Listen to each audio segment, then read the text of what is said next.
everybody, and thanks for coming out. We're still expecting a lot more people, but we have to get started because we want to party after the speaker part is over with.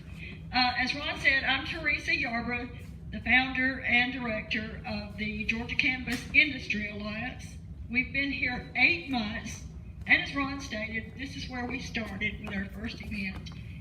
And we've had tremendous success. We have the industry covered. If you need anybody in the industry, when it comes to Georgia, we're your go-to people.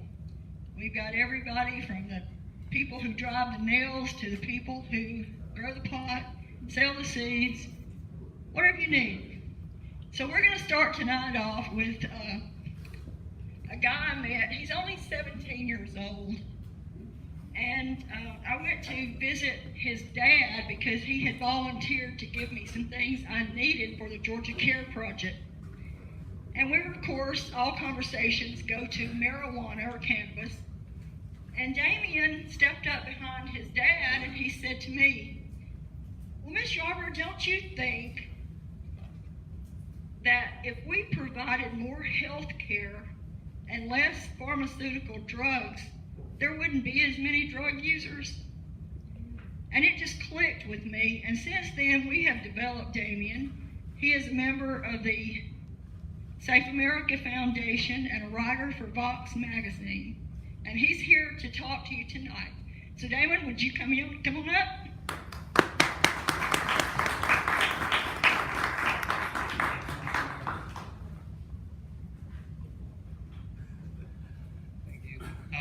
First of all, I'd like to say thank you for giving me this opportunity to speak. As I am a 17-year-old, it was kind of scary coming out here to talk about something that's so illegal that we've been warned about ever since we were little kids.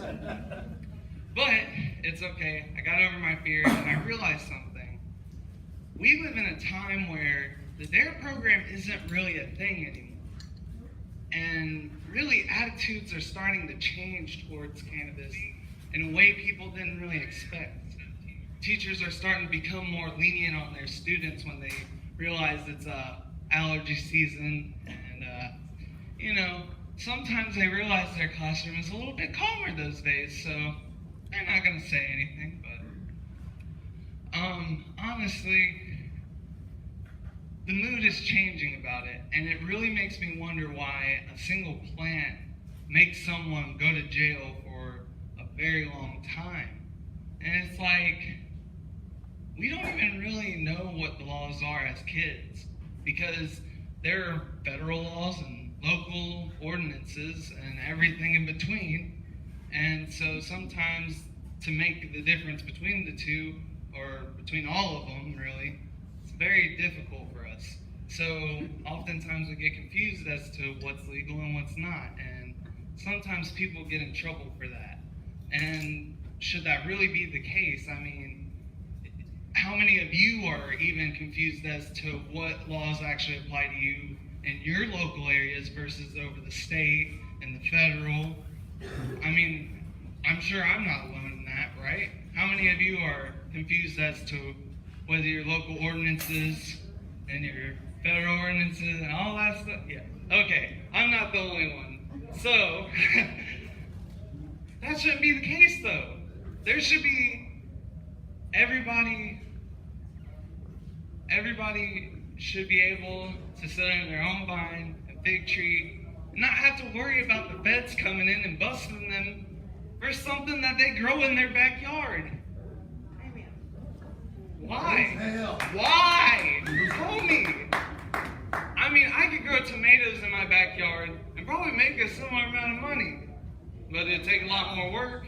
And I'm not looking forward to that. So if it makes me a little bit of money and I don't get my kids in any type of danger, why should anything happen to me? If I am a nonviolent marijuana seller and all I do is provide to patients over the age of 18, why should I get in trouble? I'm sure many of you are wondering why, these teachers, even in Henry County, who are getting arrested just for selling weed. And then their kids who are in their classrooms are wondering what goes on. and rumors start. And that's the worst part, is the rumors. Because when rumors spread about teachers and then the administration gets involved, it gets messy. So I guess my final message is we need to get it all straightened out, and it should be where nobody gets in jail for it at all, period.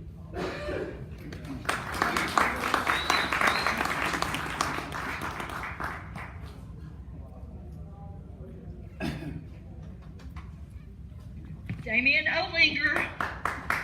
Let's give him a hand.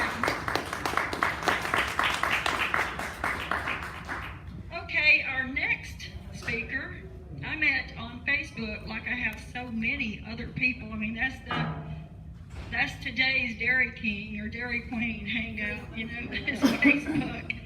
But anyway, this woman is dedicated to just plain and simply ending prohibition of marijuana. Marty Shelper, please come up and tell us about your organization.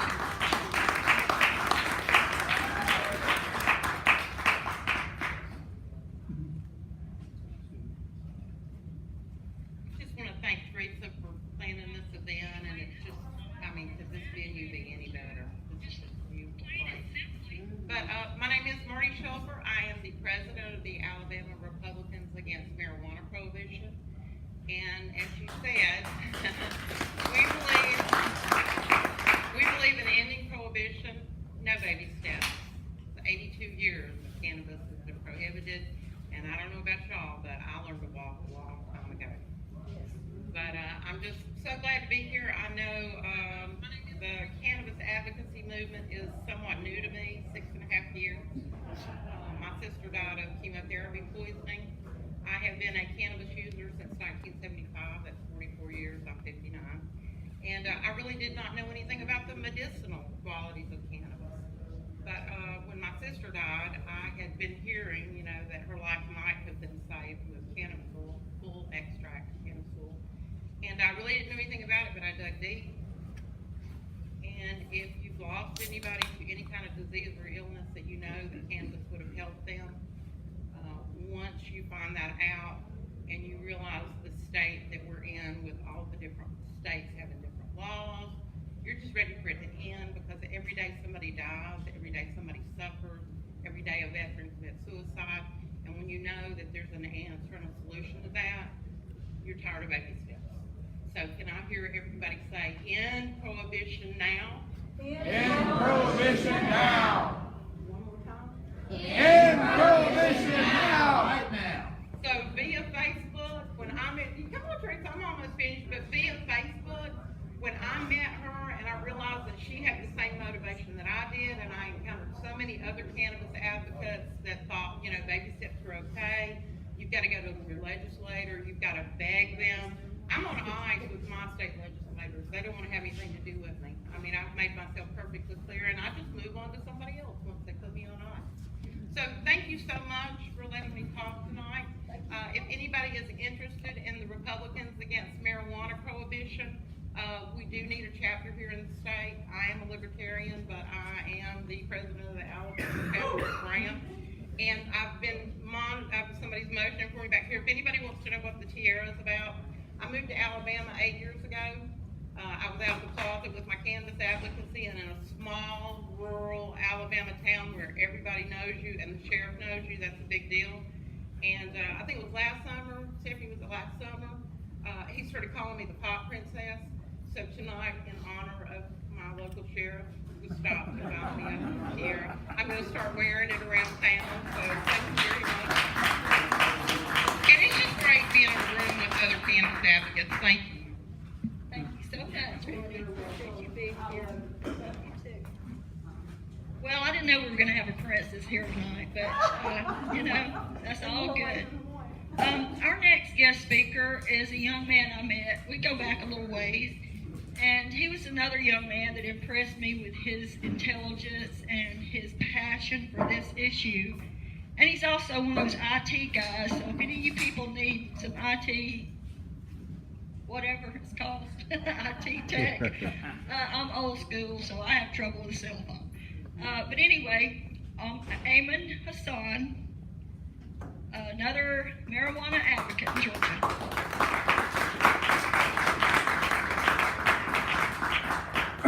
Yo, what's going on, guys? Happy 420. I'm glad to see everybody made it out here.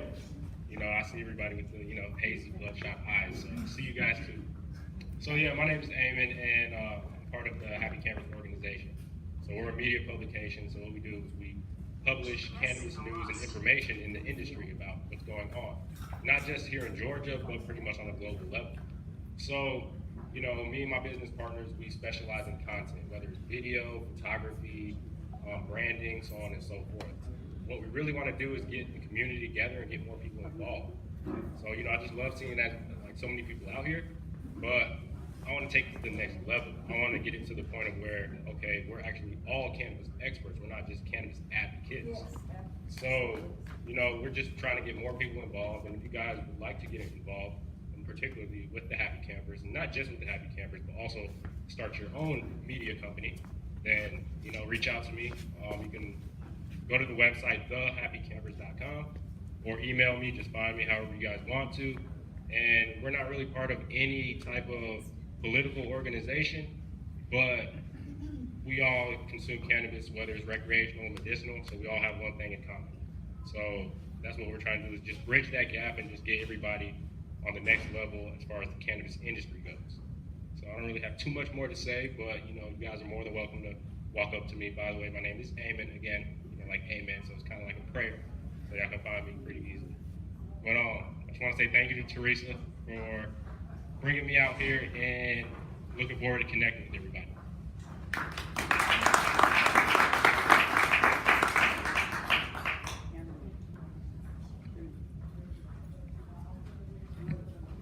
Okay, our next speaker is from up around Dalton, Georgia. His name is Carmen Bertucci. Oh, I got it right. I'm getting smarter than I thought I was. Carmen Bertucci. You're going to hear from Carmen. He is a CBD store owner up around Dalton, and he witnessed the long arm of the law just recently. And I'm just going to let him tell his story to you. And if you have any questions, he is open to an question and answer session for a few minutes. Carmen, come on up.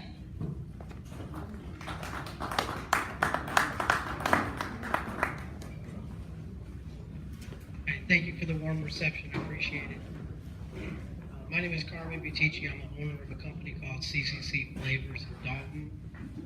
It started out as a vape company, and I got blessed with the ability to get introduced to industrial hemp flower and the wonderful world of CBD. And I think we gave away more than we actually sold, because our whole intent was to help people. And with that being said, our store ended up getting raided, and so they took me to jail. And this is still an ongoing process. There's still a lot I can't really discuss detail-wise with anyone, but it's a tragedy. It's an absolute tragedy, because I get to witness people walk into my store and tell me that they need a CBD product they can't get their hands on, and so now I'm looking for outlets and ways to get that to people.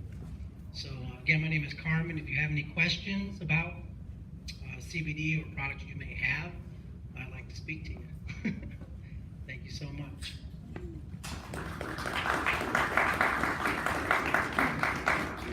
Teresa. I was just gonna say, if anybody has any questions about your raid and what happened, that you can talk about legally. Yeah, there's a lot I can't mention about it, but it really took us, it was really a shock, to have your employees stopped at the door and then have them searched, have the property searched, it was ridiculous for a product that's legal. What year was that? This was a few months ago. I go to Dalton, I saw in your paper, they were talking all about the CBD oil in your Dalton paper. Yes, ma'am. It's been a real tragedy. Put it simply. So what were they looking for? They were looking for marijuana, opposed to industrial hemp flower, cannabis. That's right, genus. And they were under the impression that everything is illegal regarding CBD, not just flower.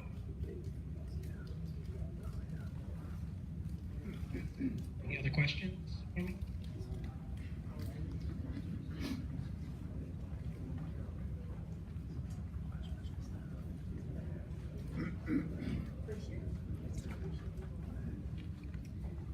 Okay, I'm surprised you didn't have more questions about this because that's the number one thing. Let's speak up real loud. We couldn't They hear can't hear- way in the okay. back. Can When you're addressing a jury, make sure the juror in the far back can hear you. Can you hear me back there? Right.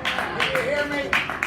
So maybe Thank y'all you, get a Walker. shout We out. really appreciate that. Well, we're a small group here tonight, so far. So far, so You far. what? What did you say? I said, kiss my ass. That's Walter Chandler, people. For those of you who don't know, he's a local attorney who has been fighting this issue for at least 50 years. I know I've known him that damn long. So we're happy to hear him and his little bossy ass up here tonight. So thank you, Walker. We appreciate it. I also wanted to mention to you that we're very grateful for our host, Brian McBrien of Cinnamon Greens. Not cinnamon, cinema.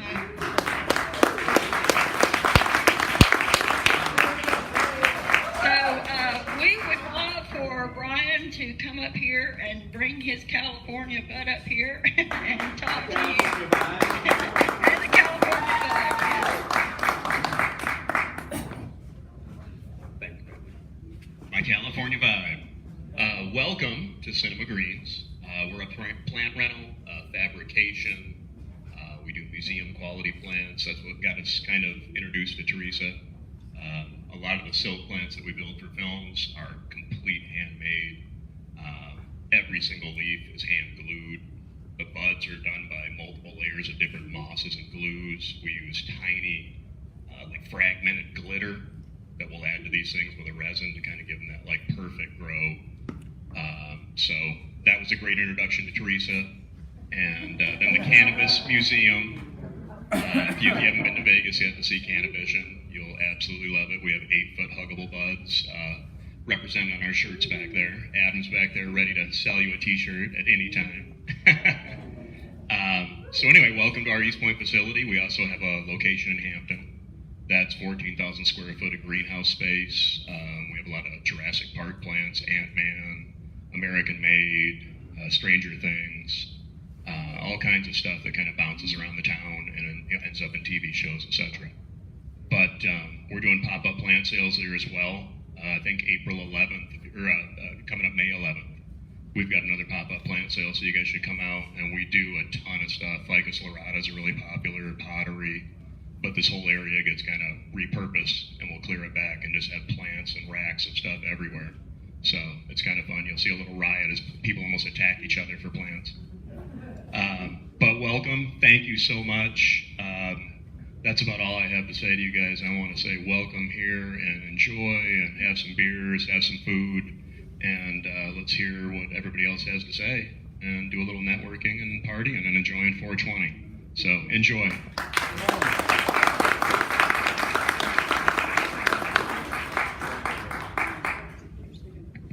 Okay, Brian McBrown, without whom this would not be possible. Isn't this a great venue for a cannabis event? Well, since we're plugging Cinema Greens, let's just throw away the shame. Brian wants to do some events here, some paid events. So if you want to have weddings or anything that you think this would be a cool environment for, even if you need to remove our beloved pot plants, we'll do that for the money. And be sure to pick up some of his t-shirts back here. He is the creator of the largest manufactured bud in the world. So be sure to pick up some of those unique t-shirts. Our next guest is in the house. Who is it? Who is speaking? Oh, Susan Green. Susan Green. She is an elderly lecturer. I think I'm one toke over the line right now. Well, hello. I'm Susan Green. I'm a geriatric nurse practitioner. So, first of all, you need to understand that when it comes to marijuana, not only is it just for young people, for kids, but we have to give it to our elderly. Our seniors deserve it. I would promote marijuana not just for, recreational, but even for our Alzheimer's, for the pain management in nursing homes.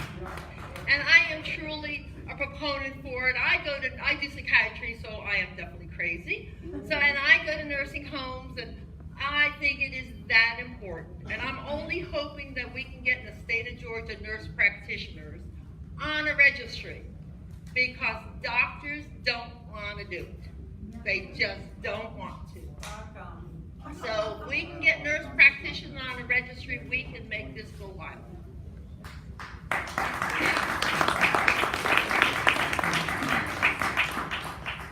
Any questions? Can you elaborate on Okay. you're saying getting nurses? Okay, so nurse practitioner, what I'm saying is doctors, and I know a lot of the doctors, they do not want, the only way you can get the medical marijuana card is if they sign up on a registry. Right. And doctors are afraid to. It has the stigma. Nurse practitioners see the world in a different light than doctors. But aren't they beholden to it? Sign Yes, off on but if we everything? can, if medical marijuana is not, it can be a prescription, we have to change the state of Georgia. We need to change the state of Georgia. That's the only way we're going to get it more popular. That's how we get it out. And I can tell you that working with geriatrics, marijuana does help with Alzheimer's. We can stop giving all the crap that we give to our seniors. We can stop giving all the crap that we give for pain management with all the side effects. This is really what we need to do. It's for all ages. It's for all ages. I mean, we give out medicine just to increase appetite. Why can't we give them a little bit of marijuana to increase their appetite? It's truly needed. There's a great need. There's a demand. And I am definitely on board. Anyone wants to come along with me and let's push this, I'm going for it. Yes, sir. Yeah, one of the challenges, I came out of California as well, and one of the challenges with prescribing from a pharmaceutical standpoint, or the doctors, was that they knew what they wanted to prescribe, but when you got to the dispensary and the bud tender didn't really have that experience, and so, getting what you actually were prescribed is a challenge. And that's what they were facing out there. Well, here in Georgia, doctors don't want to get on the registry. Right. They just don't want to. Yeah. I can tell you, they're yeah. afraid, the stigma of getting on a registry, they may get in trouble. Yeah. I don't know. But then, there's a stigma of that, but even once you get there, then you've got the challenge of getting the right, Well, prescription. we need to change the state of Georgia. Yeah. We need to start now. Now is the time. We need to start the state of Georgia and be, up running on the top of the list. Yeah. Sounds like you need to change the doctor's point of view. You know what? I'm not going to change a doctor. I'm over that one. We need to change the state of Georgia and give nurse practitioners prescriptive rights. Yeah. Oh, there you go. Okay, now I understand where you're going. See? That would change it. Then we would push it forward. We could put Big Pharma out of business, that might be happy. Wouldn't that be wonderful? Big pharma won't stop I stop mean, you. the opioids and all that crap that's out there, it would change a whole lot of things. Cannabis is legal, all moving. If cannabis is, Emergency health. I mean, just dealing in Alzheimer's and the dementia with the agitation and the medications that we have to give them, it would be wonderful. And we know Stephen George here, who took care of his grandmother, who never had to give her an antipsychotic, and she had dementia because she had the oils.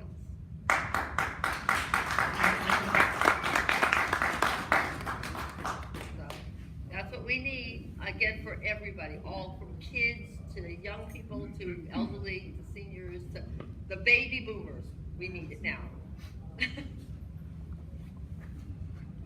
Thank you, Susan. Susan Green. A lot of you don't know, but our grandfather, as we call him, of the movement, James Bell. If you've ever heard of him, please give him some applause.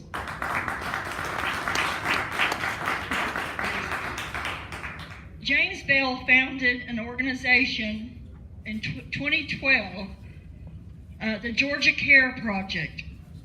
His family gave me the Georgia Care Project because they knew of my long-time relationship with working with James back to the 80s when we founded the Georgia Normal group here in Georgia. So that group has all but been defunct in everybody's mind. But I am in talks with Susan Green, the lady you just heard from, and taking over the directorship of the Georgia Care Project. We have attorneys who have clients with Zertero Wellness and other medicinal companies who are interested, healthcare professionals who are interested in getting involved with marijuana in Georgia. So we're bringing all these people together into the Georgia Care Project soon, and we hope that you'll support that organization as well. And she brought up the fact about this new bill we have. I'd like to say something about HB 324. I fought it tooth and nail, and so did a lot of our people. First of all, because we believe it's not just for the children, that it's for everybody. We know that everybody's hurting because of prohibition. We have people who are going to jail, going to prison right now as we speak for using marijuana. And that was the core issue and the core reason that the movement was created back in the day, was because we just didn't want to go to jail for smoking a damn joint. And we veered off from that into the oil, into medicinal marijuana. It's all medical marijuana, every bit of it. And if we legalize marijuana, we provide this substance that is known to be effective in so many areas to people who need it for medicine, for people who want to just grow their own, for people who just want to sit back and cop a buzz. And we're entitled to do that if we want to. There's nothing with getting high. It's a side effect of marijuana that we happen to enjoy. So I believe that we should have marijuana legalized in Georgia. I believe that it should be legalized for any purpose that the consumer wants to use it for. And I do support the industry. This is the Georgia Cannabis Industry Alliance, and I support bringing industry to Georgia. But I do not support legislation just for the purpose of greed. And that's what I feel that HB 324 has done. And I would like to bring up former Senator Kirk Thompson right now and let him talk a little bit about the bill and a couple of other things. He's not looking to be the senator anymore. He's running for the commission chair in Gwinnett County, and he has talked to us about us supporting him and helping him decram Gwinnett County. So if anybody wants to get on board with that, let me know or let him know. But anyway, Kurt, if you will, please come on up.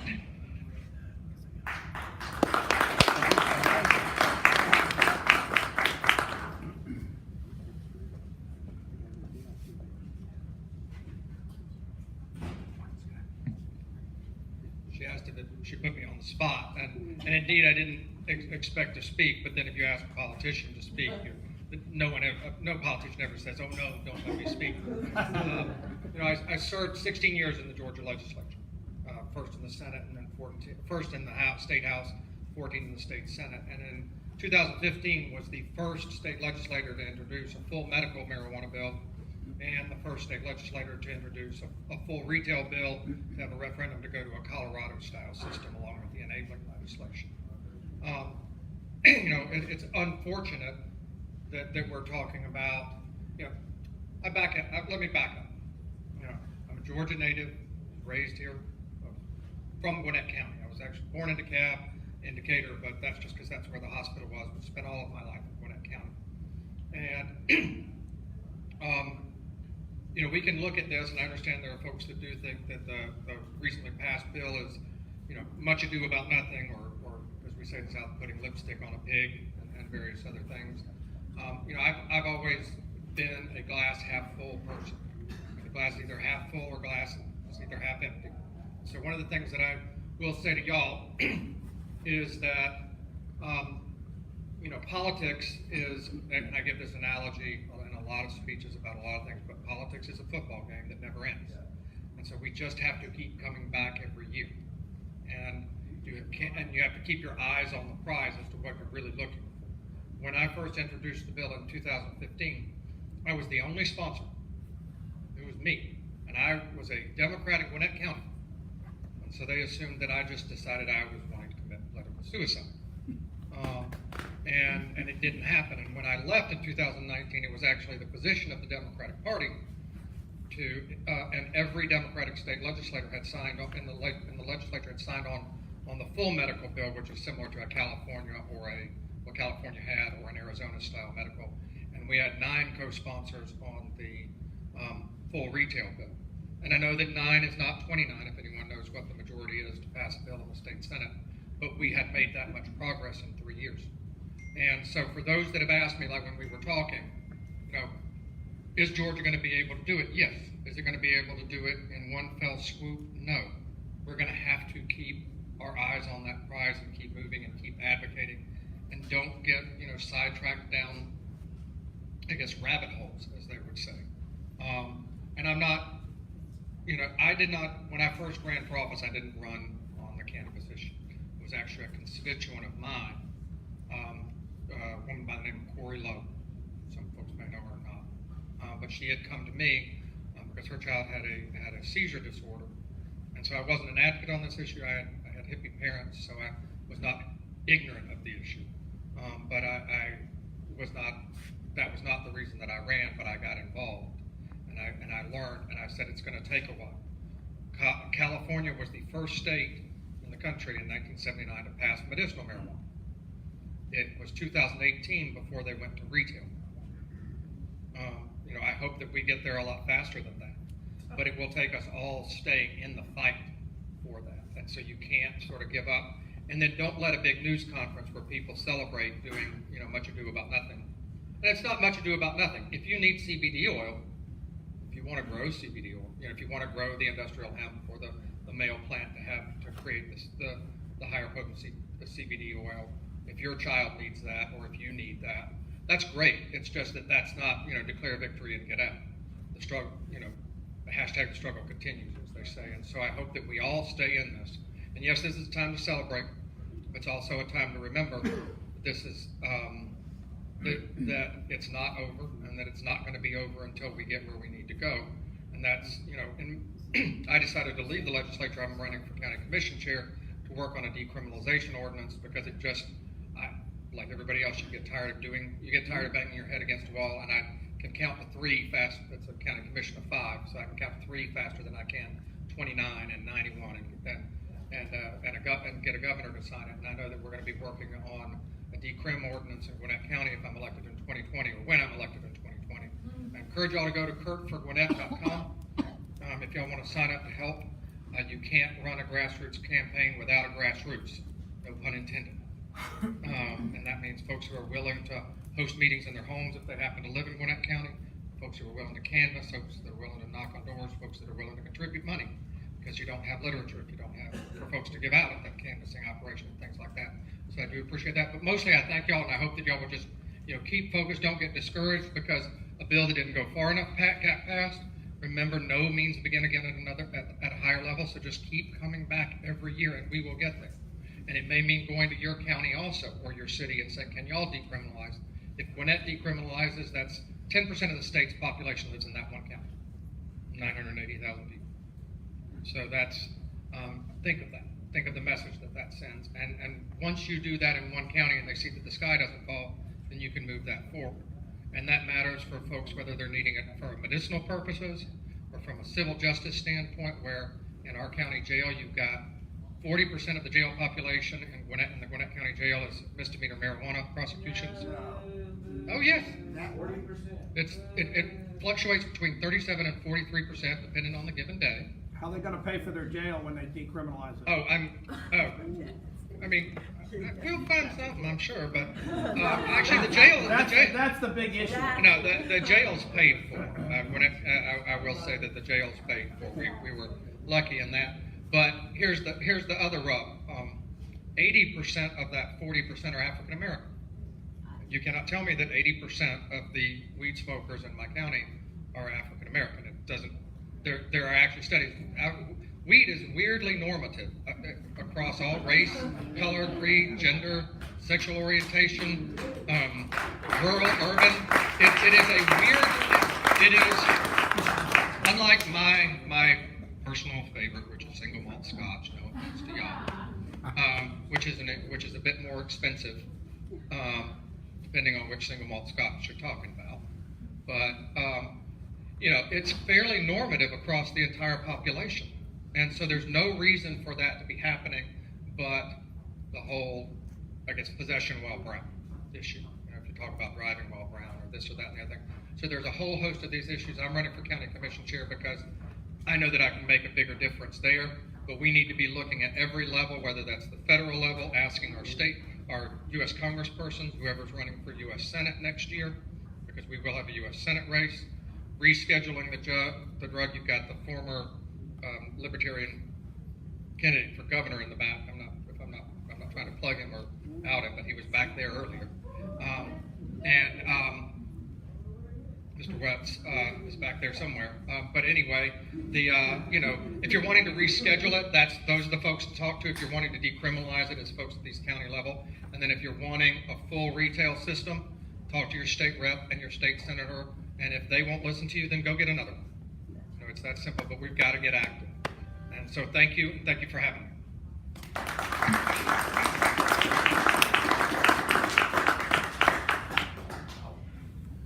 And thanks for letting me speak.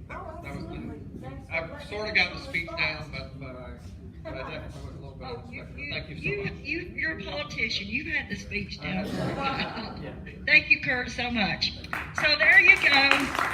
A politician for pot. Again, we love them.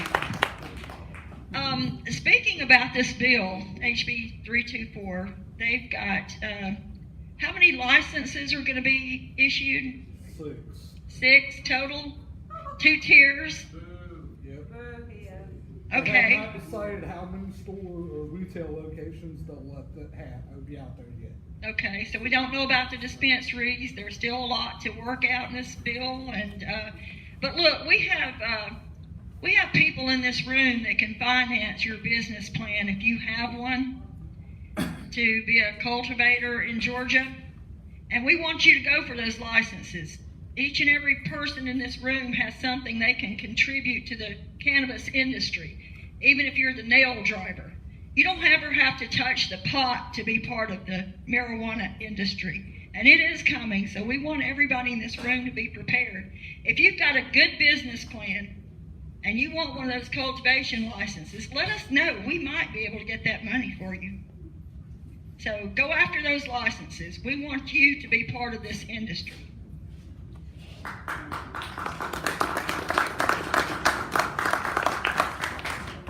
Our next guest speaker is a woman that I much admire, although we don't agree on a whole lot of things.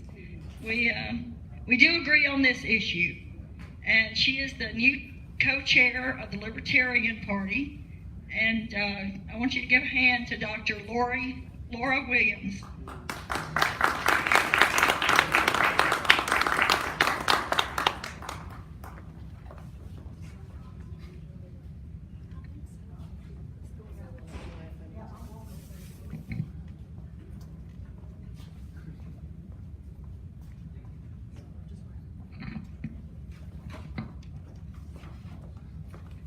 Okay, we have a dynamic speaker in the house. Yeah. I can't be tied down to a podium, you see. I teach, so I wander. And if you're not paying attention, I will find you. I didn't come at this issue with the intention of being a cannabis activist. I came to the realization that my DARE officer was wrong relatively late in life. But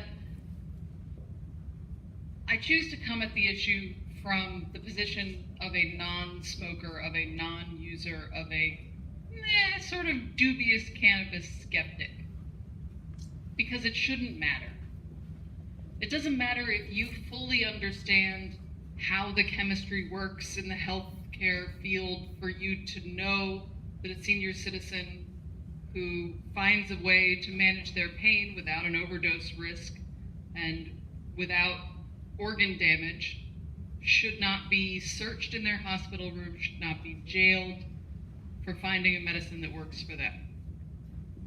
It doesn't matter whether you think people should smoke or they shouldn't, for you to realize that this is a law that has been used to negate constitutional rights for a certain segment of the population. The magic words, "I smell marijuana," can negate your Fourth Amendment rights to not be searched, can negate your Fifth Amendment rights not to incriminate yourself, can create a subcategory of citizens who don't have the same civil rights as the rest of us. That is how the law was intended to be used, and it's how it has been used. So it doesn't really matter to me if you realize the beautiful, transcendent experience that can be using this plant, or you think people who use this plant are lazy slobs and shouldn't be allowed near public office. The point is that they're not criminals. And so I choose to focus on the downstream effects of criminalizing people for self-medication or recreational use or simple possession. So when someone is arrested for using a plant, they incur court fines. They become subject to cash bail, which effectively punishes you before you've ever been convicted of a crime and allows jails to run primarily on people who still have a presumption of innocence. I'm concerned about the effects of criminalization both at the school level and then later at the criminal justice level. Isn't that interesting? I'm a rhetorician. I like rhetoric. So if you call it criminal justice, you've made two assumptions, one about the people who are involved with the system and two about the outcome of it, neither of which is true. Right? So we have to call it something else to start. The people who come in contact with this system have certain things in common, and I, as a cannabis user, am exempt from many of them. I'm a white chick who works for myself, I own my own property, I have a child I take great care of. I'm not in danger from the system that criminalizes cannabis use. That means I have a responsibility to use that privilege to speak out for people who, if they were public about the way they use this plant, would be in danger of losing a job or a child, or who don't have access to private space or a car, right, which is a little bubble of the Fourth Amendment that we carry around with us.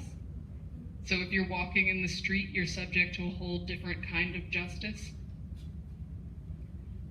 Civil asset forfeiture is another downstream effect of this. If you get caught with marijuana in your car, the chances that you will lose that car and maybe the job that the car gets you to and the custody arrangement that you need the car for, all of these downstream effects that end up criminalizing people and depriving them of rights for a sustained amount of time, far beyond any kind of restorative justice that would be attached to actually consuming a plant. So I am, as Teresa was kind enough to say, the vice chair of the Libertarian Party. If you're interested in addressing not just the end of the drug war, which is a self-evident thesis that we all can readily agree with, but addressing all of these downstream concerns that happen when we criminalize a certain segment of the population for a behavior that is distributed across all demographics. We encourage you to come speak with us and learn more about how peace, tolerance, free markets can improve both the cannabis trade and the life of everyone who participates in the community. Thank you very much.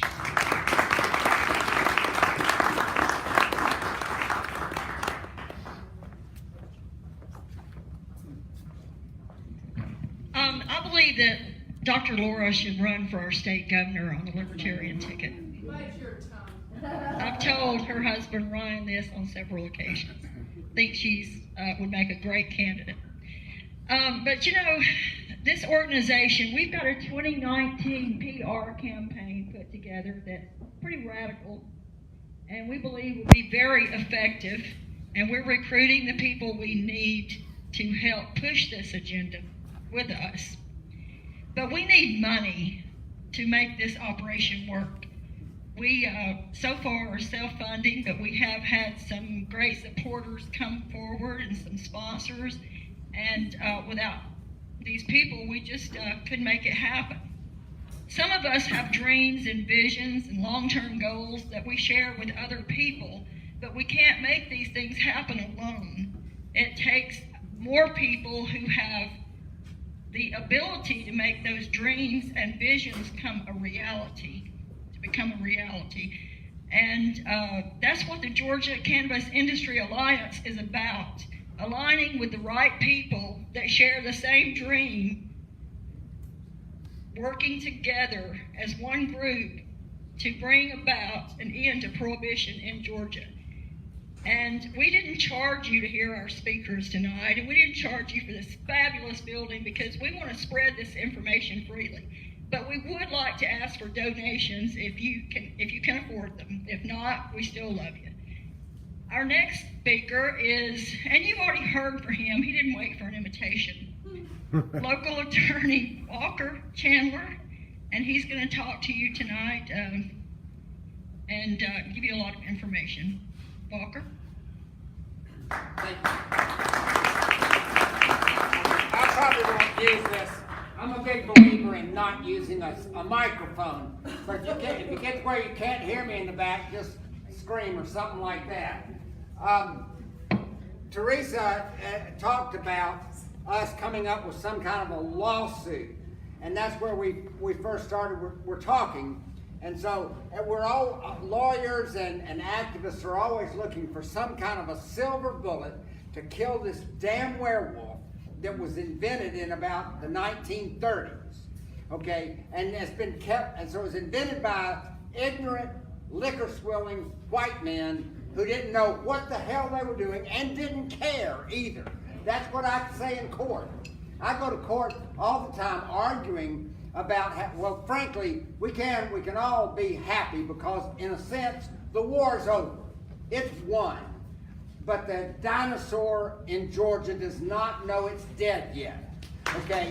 Now, that said, I go to court and I say, judge, prosecutor, cop, what are we doing here? You all know that it's going to be legal, that recreational pot is going to be legal in Georgia in the foreseeable future, the near or the not so distant future. So therefore, what are you doing right now? All you're doing is stealing this guy's money.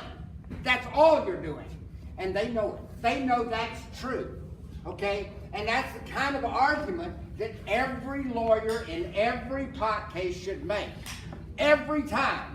Not that they're going to bend over and say, because they always say, well, it's the law. We've got to enforce the law. Dope makes people stupid, or whatever they say. But they know I'm right, okay? And they are ashamed, and therefore they cut better deals. And sometimes I say, look, since it's just about stealing money from people, why don't we just give you some money and you dismiss the charges? And I've had that happen. I mean, I had a felony charge. Some poor son of a bitch was stopped down in Peach County, and he had one of those little vape things, and they charged him with a felony, and finally we just gave him $1,000, and they dismissed the felony. Okay? The point is, is the war is over. Now, we were talking about coming up with a magic bullet. I've had some experience in federal courts, and I think you have to go to federal court. Yeah. Because in federal court, if you win, you can get attorney's fees. If you go to the Georgia state court system, number one, you're probably gonna lose, and number two, well, you're most likely gonna lose, no matter what your ideas are. But you also can't get attorney's fees out of them. But in Georgia, I brought ballot access cases, and I brought a case that went up to the U.S. Supreme Court on drug testing of political candidates, and we got some attorney's fees out of those when we won. Not much, but enough, but some. Okay, so people are always looking for what are these silver bullets. Well, over the years, I've come up with huge lists of what I think are, and I'm going to try not to eat up too much of your time. I believe my number one rule of talking in public is don't abuse a captive audience. Now, y'all aren't captive. If you feel like this guy's crazy or whatever, you're hungry, you got to go pee, fine. No, you're not a captive, okay? But I'm going to go over because some people are interested in what are the legal themes that could be brought up in a federal lawsuit challenge to Georgia's laws. Now, Georgia Supreme Court has upheld the constitutionality of the Georgia laws against cannabis in about 1990. So in courts, I argue under these things called a motion to quash the indictment. One of the things is Lawrence versus Texas was a case decided in the early 2000s about consensual homosexual behavior in Texas. And the Supreme Court of the United States said that the majority cannot beat up the minority just because they feel like it. They've got to have a good scientific reason, okay? And so if we all know they don't have that kind of a reason now, right? Now, Scalia dissented. He said, this is going to come back to bite you. The logic is, and that's exactly what I think we should do in every case. We should try to use that logic to bite them and say, Judge, you know as well as I do, since you probably smoked pot in law school and in college and in high school, you know as well as I do that I'm right. And they do. They know it. They know I'm right. And they know it's going to be legal pretty soon. But I'm always inviting them. And every lawyer worth his salt in pot cases should never concede that the state of Georgia is anything but wrong. And I like representing pot cases, and that's about the only kind of criminal case I do, because my client is not guilty. The state is guilty. They know it. And those guys back in the 30s, they didn't know or care what they were doing. But worse than them are the people since then who do know what they're doing. Oh, the Bill Clintons and the Al Gores and the Hillary Clinton, who says, we need more studies. We don't need more studies. I hate it when they say shit like that. I just hate it because they know it. And Bill Clinton, oh, I didn't inhale. What a liar. And the rest of them going, oh, why didn't I think to say that? People like Newt Gingrich. Oh, why didn't I say that? Rather than say, oh, I was just neglecting. All right, I'm going to get off of that because I hate this whole subject. It's one of the soapboxes I stand on. I think that we could bring, one thing we would have, I had some ballot access cases, and when we brought about, I don't know if y'all realize it, but you don't really have free elections here in Georgia.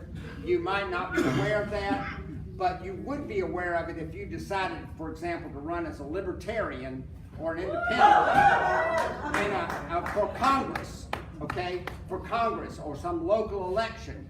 Because the Republicans and Democrats started ballot access laws back in the 1940s to keep minor parties down. And that's exactly what they do. Support communism. Yeah. But at any rate, so we would use huge lists of plaintiffs, and a couple would be plaintiff is a resident of Georgia who uses cannabis for reasons of his own. Plaintiff A would have about 20 different people. He objects to its being illegal on the grounds that he is not a slave owned by the government, and that the state has no moral or scientific basis for denying him his natural right to eat, smoke, or drink whatsoever he will. Now that's just a fact, isn't it? Yes. What right does a government have to tell? I imagine some Native American 500 years ago walking down along, he has a stomach ache, he sees a plant that some medicine man told him would help, he picks a leaf off of it, he eats it, and it helps.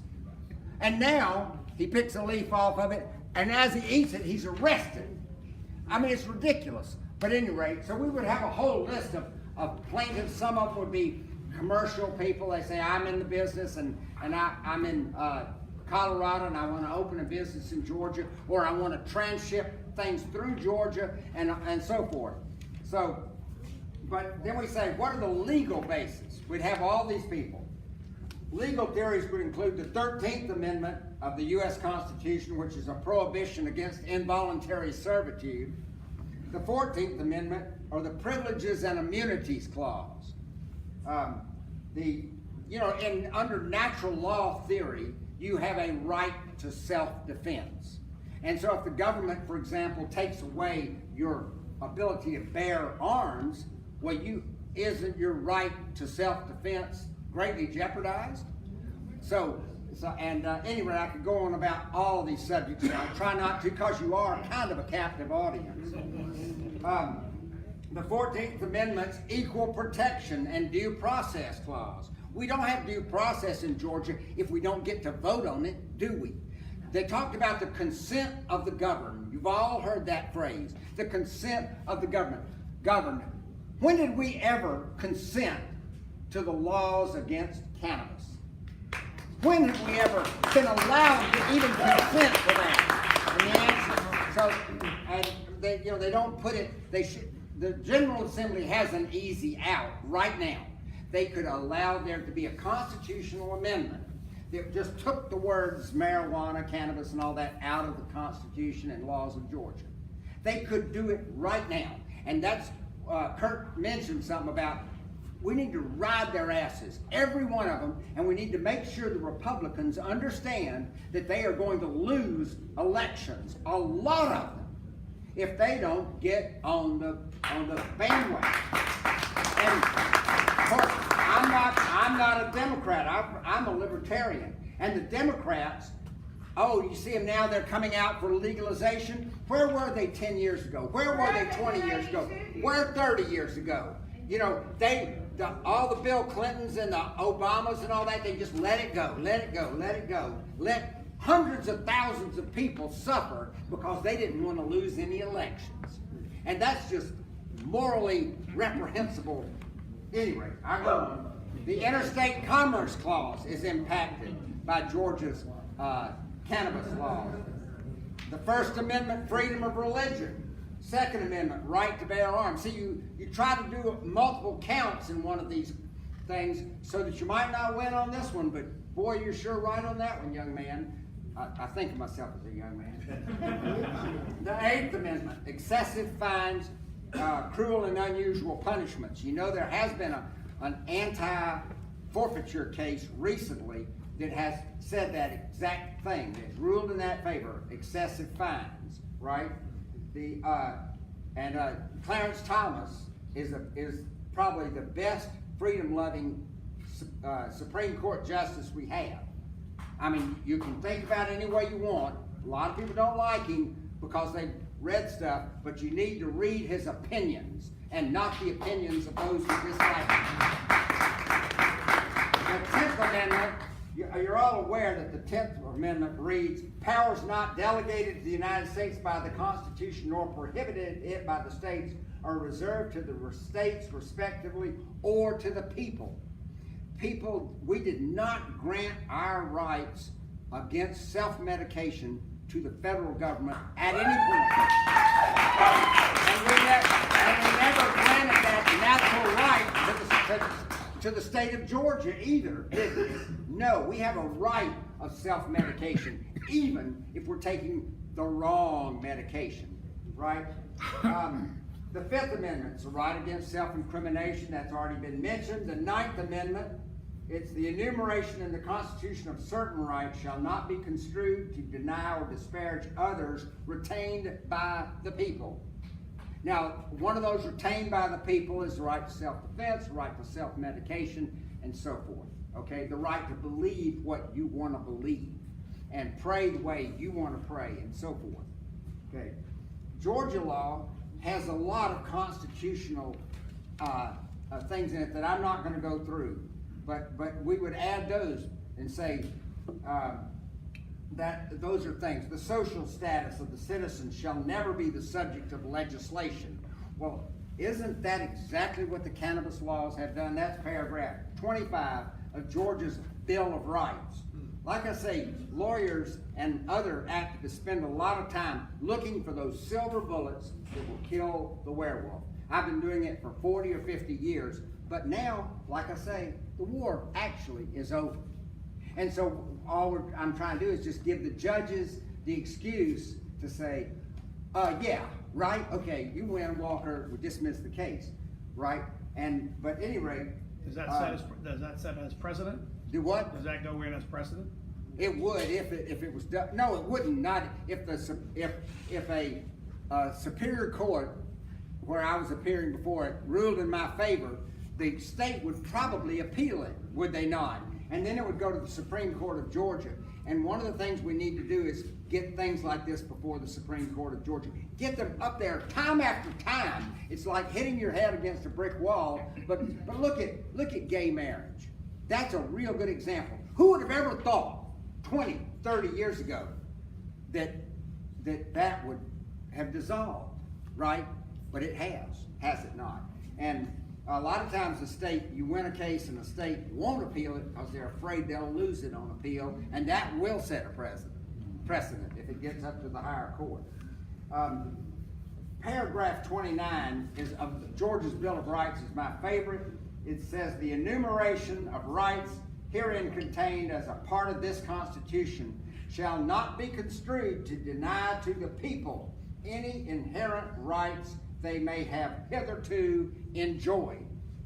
And I take hitherto meaning about 1780, right around that time. No kidding. And if in 1780, if you were a citizen of Georgia and you had a right to pick that piece of plant and smoke it or eat it, I mean, can you imagine the founders of this country consenting to have tobacco ruled to be illegal?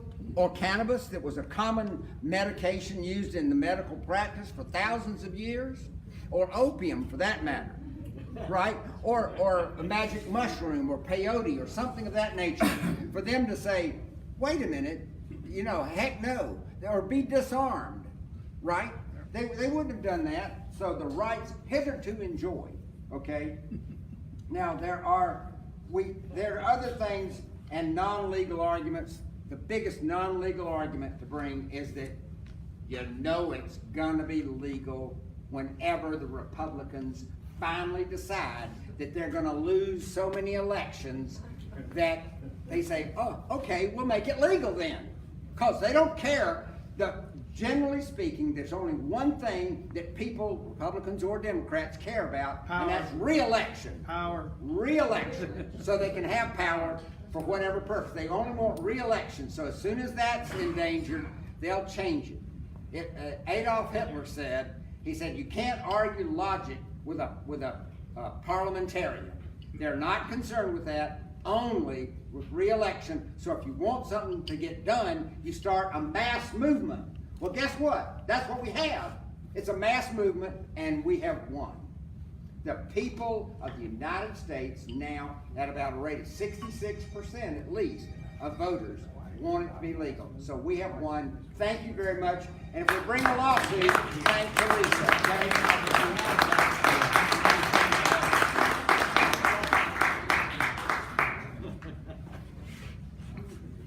So as you can guess, we're going to need money for this lawsuit. Now you may not have money to donate tonight, but we encourage you to get in touch with us and get those donations coming in so that we can let the court decide. we need somebody to make a decision, and it's evidently not going to be our state legislators. And speaking of those guys, there's been a lot of hoopla in the past, a vote them out campaign. Let's get them out. Well, I'm a Republican. I don't vote Democratic at all. But I'm looking for a new party because I am not happy with what my Republican Party has done with HB 324. And I see a lot of libertarians back there. I've been trying to encourage these guys to meet with me so that we can discuss getting them back together with the cannabis movement or the marijuana legalization movement.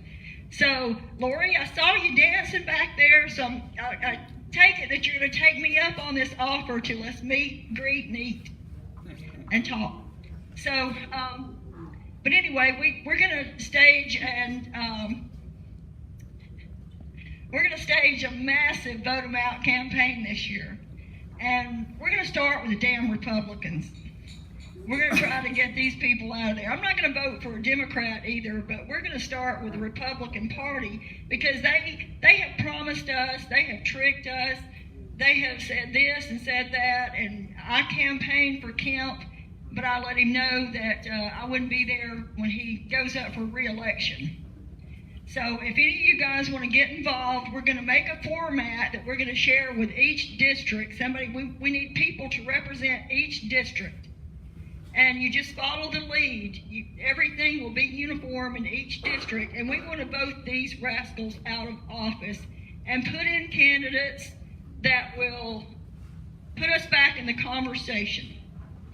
And like Walker said, we're just looking for that magic bullet. We don't care where it comes from. If it comes from the courts, if it comes from grassroots efforts to vote people out of office, that's fine too. Whatever legal means it takes. We're serious about this. We're tired of taking these crumbs that fall from the tables of our so-called masters. We're sick of it. But I have another announcement to make tonight. Well, first of all, I'd like to know, is Gary the comedian in the house? Hello? There he is, Gary Carver. Would you like to come up and say a little bit to this crowd tonight? Come on up.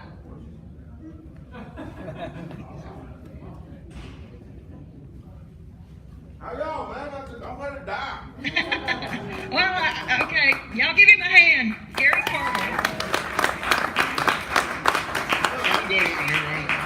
I'm kind of used to you just get my security up here and keep these women from grabbing me when I go away. I'm kidding a little bit.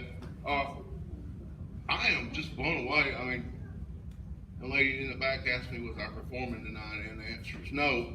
But I am going to talk to y'all, and I'm going to shoot from my heart rather than a script of one-liners that I've written. I'm fortunate enough to be on a national touring comedy show, Southern Mama and them, and I'm them. I don't know. Apparently, you know. So we, if you don't, we sold out the Cobb Energy Center, and we've sold out over 300 shows.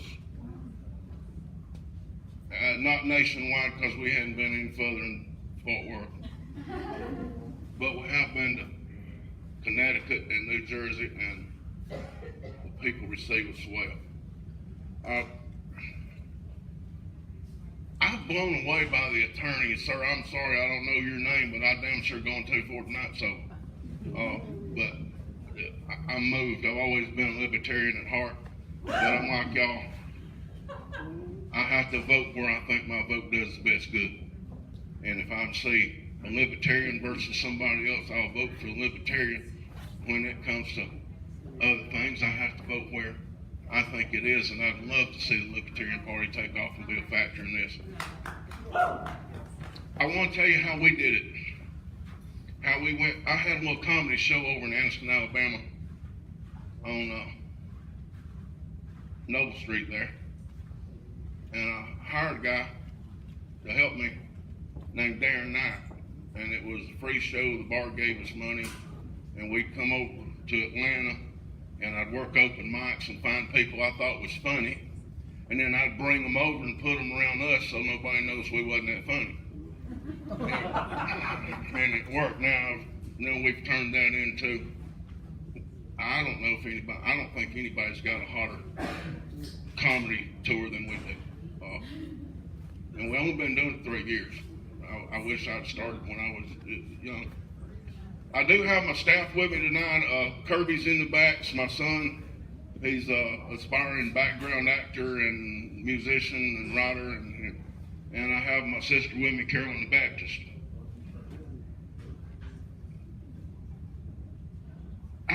Surely to God, Carolyn the Baptist is worth a laugh, okay? Let me tell you all that. You see, I am so involved in truth, justice, and the American way after hearing you because, frankly, I feel like we got a parliament of whores. And my apologies to any of the whores that may be here, but it's not always a bad thing, you know. I'm a lawyer. I resemble that a lot. I understand. But I want to tell you, there's a stigma. Well, first of all, let me get back to that. I have a little ADD that's going to come out when I'm doing something under hers. My lovely wife didn't accompany us tonight because of the stigma attached to this because she's a school teacher. And she said, had her picture been taken over here by this plant in the background, and she can get fired for that. And sir, if you're looking for a case to get to the Supreme Court, let's find one. Because that one ought to be, because it ain't right for that to be the fact. As a matter of fact is, she won't let me take a picture of her with a glass of wine. She's a kindergarten teacher, she's a good woman, and she does not smoke pot. However, she did not have a good enough judgment to marry somebody that did. The other stigma that's, that's surrounded by that is a policeman. My brother, actually nephew, adopted, and that really ain't, but we grew up in the same bedroom, me and this kid. And I'm a little bit older than him. I was a 40-year referee. He's the only person I've ever known that was all-state in football, basketball, and baseball his junior and senior years. This kid was a ball player. He was a good guy. Pardon me. Hell, I called him Dudley Do-Right his whole life. The first time he smoked pot was, I was home from college, and he comes out on the front porch. We lived out in Alexandria, Alabama. And he come out and he said, "Hey, you want to smoke some pot?" Well, I mean, I don't know what to say to this. I'm the big brother here. I ain't the daddy, okay? And I looked at him and I said, "Sure." So he hands me this thing, and I sniff it to see what kind of good grade somebody sold this kid lawn clippings. Rolled up. Big brother to the rescue. I just happened to have a good bag of that old dart. That old dart. We used to get it from Mobile, and it was the stickiest stuff. Anyway, so I said, "You hold on right here."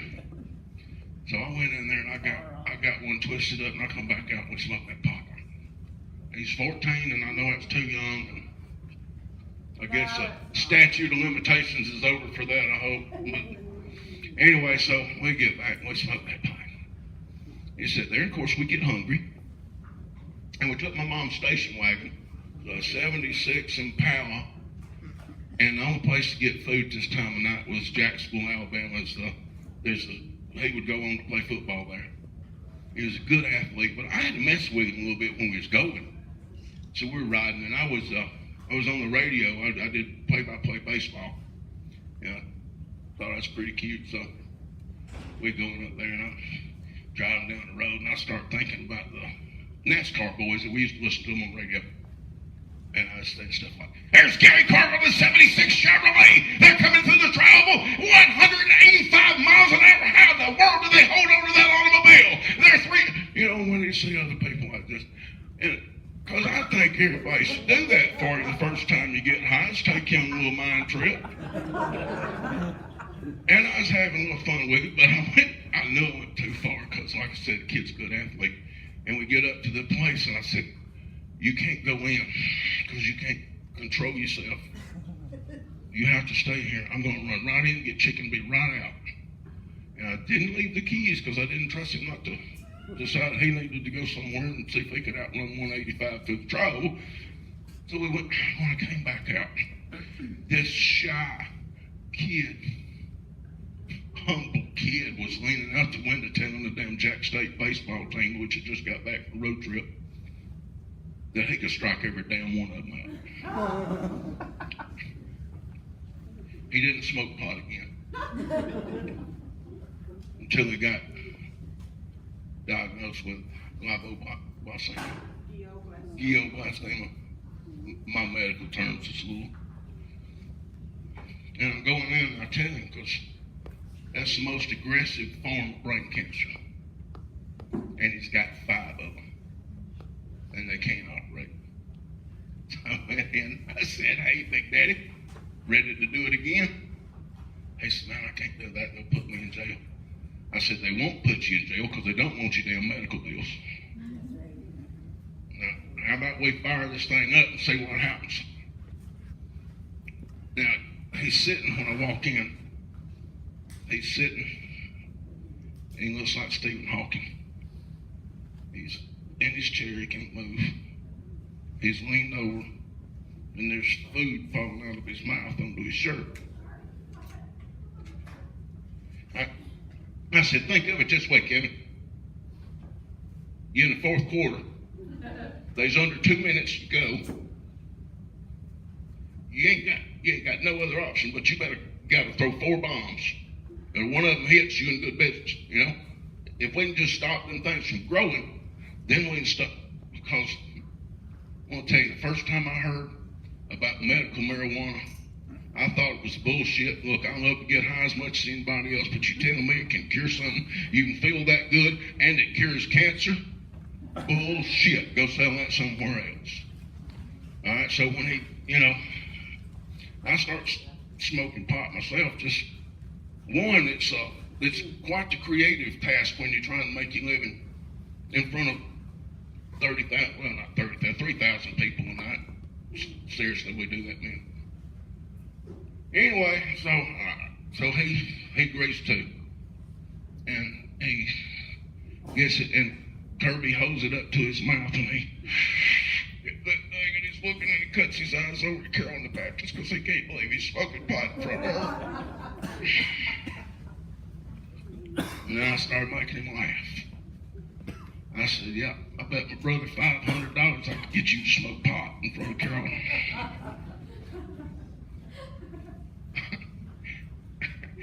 Well, it didn't take long for his head to come up.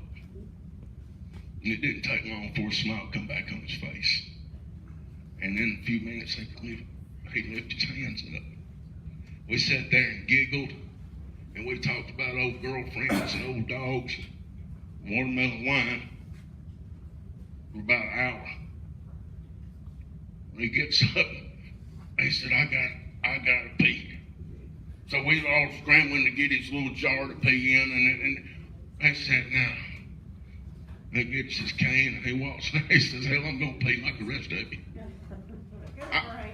I saw this miracle, and I'm convinced. Now, the last time was he started smoking pot, and he wanted to get off the bed he was on. Now, by this time, the tumors have grown more, and it's more.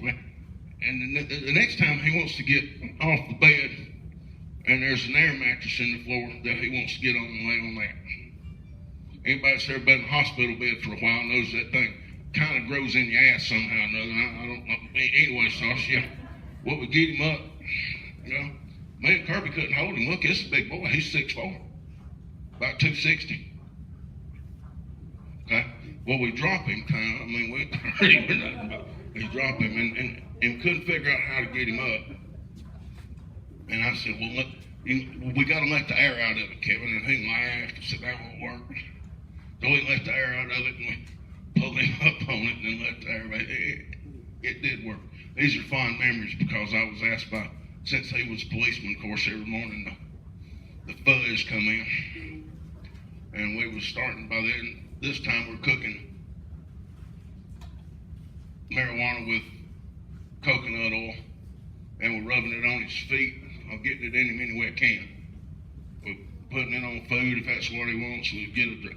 Anyway, we're totally getting it however we can in him. And at that point, well, I was asked not to come back by the police. And I'm telling you, so we lost him right before Halloween, and he left behind the daughter and grandson.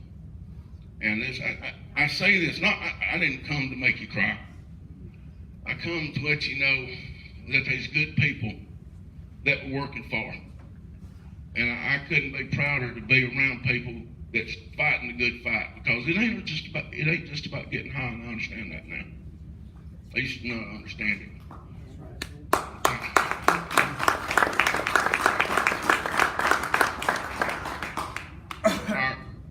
Our founding fathers, I'm sure, smoked pot, especially Ben Franklin. Nobody in their right mind is going to think, well, you know what, if I put this kite up in this damn storm right here and got lightning to strike that damn key up there, I could prove there's electricity. So it is about the pursuit of happiness. It is about the constitutional guarantees, and the way I look at it is we've been sending folks to Washington since 1776. And the first 10 laws, they was on the right track, because they was saying, nope, that's shit you can do right here. Now, I don't know, past that, it's always, I don't know, my neighbors kind of bother me with that dog over there. Can we make him put him on a leash? And I'm all about responsibility, but I'm just telling you that at some point, you got to say, you know what, I'm going to put up with my neighbor's shit if he'll put up with mine. No, I didn't mean to go rambling on you and didn't mean to cause any tears, but my name is Gary Cardwell, and believe it or not, when I'm on stage, I'm really funny. But one more thing about that, but the reason, think what you want to about our president, but the reason he's our president is because of social media. Think what you want to about me and Darren Knight, but the reason he's got 2.6 million followers, and he's a pot smoker. I ain't trying to out him, you understand what I'm saying? How about this saying? Someone agrees with me. But you do this, y'all. You like, you comment, and you share. Because that's how we got to be where we are. That's where our 2.6 million come from. And Donald Trump, say what you want to about him on Twitter, that's how he got in the White House. Because he made the average American understand where he was coming from. And I'm not getting political, and I'm not here to campaign for Trump or whatever. I'm just saying, if we've got a goal, there ain't no white pages no more. And if you buy a yellow page ad, you're wasting your money. It's Facebook, it's Instagram, it's Twitter, and Snapchat. I don't know, I don't do that. Every time I get on there, I don't know how to do it, but that's what Kirby's for. He does a lot of that for me. But hey, thank you. God bless Atlanta. Thank you for having me. And since it's Easter weekend, just one more thought. If you don't ever do nothing else, take a lesson from Jesus Christ and love one another and forgive. Amen. Gary Cargill.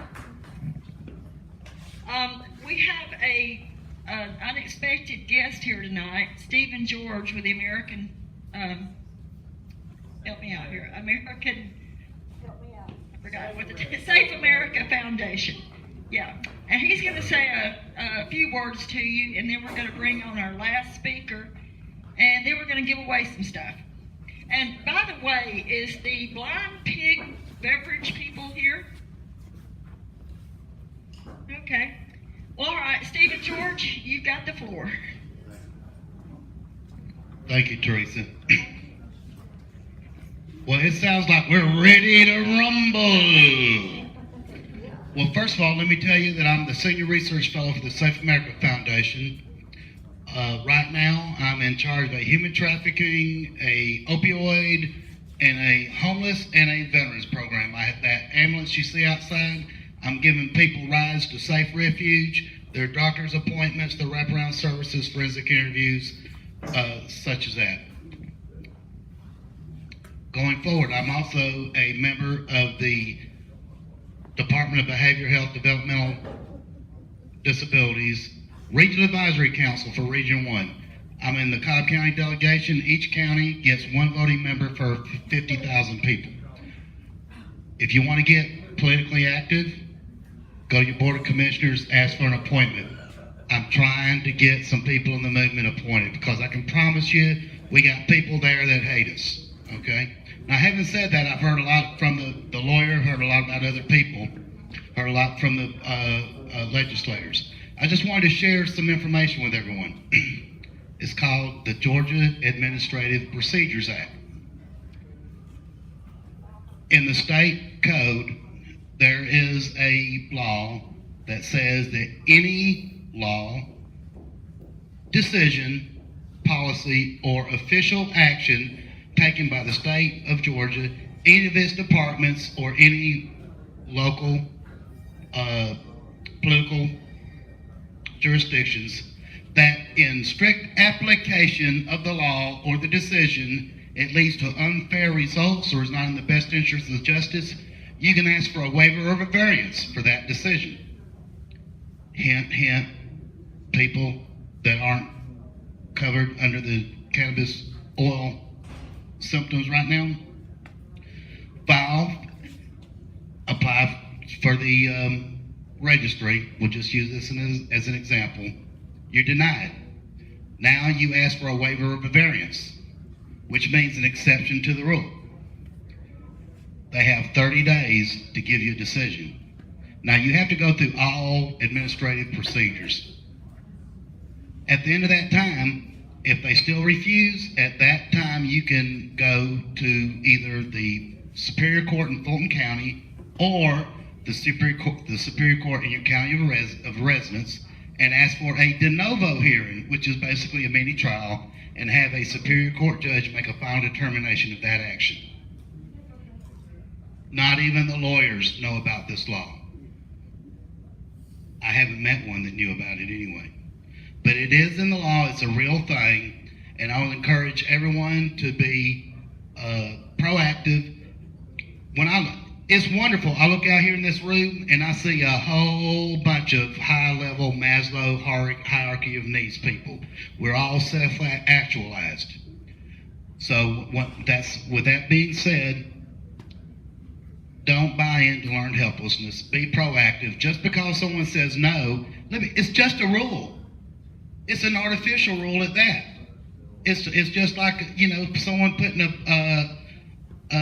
bump in front of you. That's just an artificial obstacle. Go around it. Use the law. You can win that way. Stay on the topic. Stay focused. You can win. Thank you.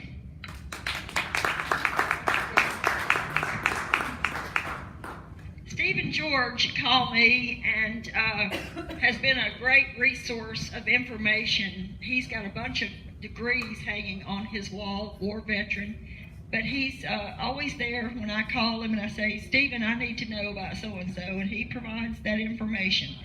We've got a lot of people in this room tonight that I draw on. Ron Williams, I'd like to thank Ron, who has been my confidant and my person that I can always depend upon any time of the day or night. I can run things by him if I can ever shut him up long enough to, but I can run things by him and he gives me the truth. He's not a yes person. He tells me what he honestly thinks about it. And he's been a great support system for me. Jake Olinger, right over here. Jake is the person I go to for legislative information. He keeps up with that stuff. He researches it. And if I need to know something, I'll go to Jake. And he's always there to provide federal and state information. So everybody in this room has something to contribute to this organization. And that's what makes alliances, is meeting the supply and demand for what we need within the cannabis industry. And our last guest, but not least, is someone very dear to my heart, Aaron Polk. Aaron has a story to tell, and he's an entrepreneur. He was one of the first millionaire entrepreneurs at a very young age, and then had an accident that took everything away from him.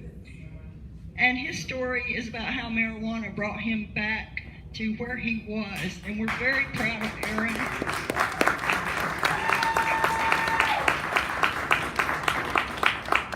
And most of all, I would like to announce tonight that Aaron is our new marketing director at the Georgia Cannabis Industry Alliance.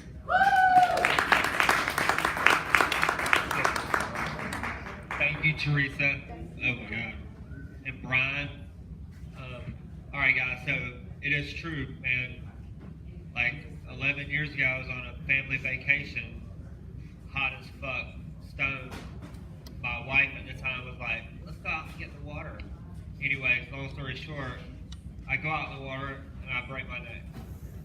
And it was hot as hell out there too. Panama City will get you. And I couldn't move. I finally get to the hospital. God, and I'm a pothead at that time. So I finally get here in Atlanta to the best hospital ever, the Shepherd Center. And they saved me. But every night, one of my friends would bring me a treat. Whether I could roll it or not, we would always go out and listen to the birds and smoke. It was what I fought for. It was the reason why I made it through there so strong, because I'm a quadriplegic.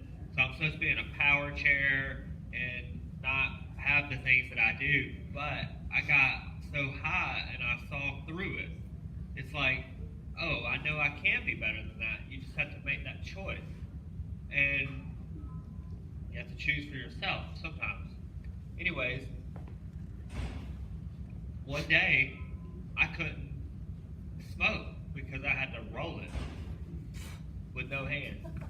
And I got all the ingredients, and I see the nurses aren't looking. So I went and stole a stapler and stapled a blunt together and made it a little thing where I could hold. And then I lit it by going like this. And I finally got it to light. Dang, that was independence. See, we take that for granted every day as a community. Imagine, you go through hell to get that sack. And then when you finally get it, whoever's been pinching on it or however way you got to get it delivered, it finally arrives to you, then you got to ask somebody to roll it. That is the worst favor ever, because that comes with dollars. Trust me, it is not free. But anyways, the point I'm trying to make to you is the THC is exactly how I was able to overcome paralysis. Like, if you think about it, you're paralyzed, but yeah, you can still see it and remember. So that makes it special. And with THC, it makes it amazing. You can feel it. It's just like, wow. I think the reason why it's not legal now, I think I agree with the attorney. He said the fight is over. I think the decision makers don't have a face for that community. And meaning, like, all the kids that have legal THC is because somebody fought for them. Those kids were in their faces. I'm the adult. I'm in a wheelchair. I'm going to support this alliance. I'm going to take, when we leave from here, and become your marketing director by finding out the answers to all your questions and consider it the plug. I'm going to plug you. As well as I have super experience in the entrepreneur business, the small business, proximity marketing. That's like Google. So when they do have docs in the box, we're set. Don't worry about it. But until then, I want to say I have a solution. I'm going to go in and come out with it. Because you guys are the ones I'm going to be working with. And when I say acquired, she has all these cameras and all the people to work for her, but it takes money, and it also takes leads. So I acquired them, And the reason why I see that as important for you is because if you can make a bunch of videos, right, and then plug it really well into Google, you can geo-mask buildings where people have no choice but to see it on your phone. And when you touch Brian Kemp and all those decision makers that way, they're going to think it was meant to be. And that's what we're going to do. We're going to make it meant to be. Because that's why I joined you. It's meant to be. It's fine. So I'm going to leave my cards with you, and you can make that choice of whatever you want.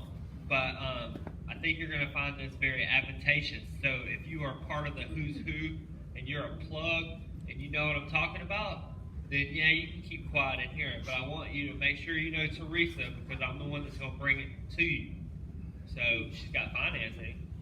I'm sure we got a grower out there. There's a bunch of smokers. And all we have to do is make it legal. Come on, we can do that as a group. So when you leave from here and you think you're part of something, and tomorrow morning you're drinking your coffee, don't forget that you're a part of something. And you can generate a lead. Like you said, Greg said you can mention something on Facebook. I make a fortune off of Facebook because people mention me. I move people for a living. And a lot of people look at me like, what the hell? He moves people? I don't. But yes, I move people and store and all that stuff. But anyways, long story short, you wouldn't imagine I was in that business and make a fortune off of it. And someone mentions us on Facebook, that could be a $5,000 sell. So what I think we should do is sell apparel, and I do think that social media is a great way to do it with video and get the young people. And next time we have one of these things, oh my God, I'm just letting you know. And I heard you're having a red carpet event. Great guy. Yeah, it's going to take money to go there too. So let's make some money. Let's do it. Let's do it. That's Thank what you. we're here for. Thank you.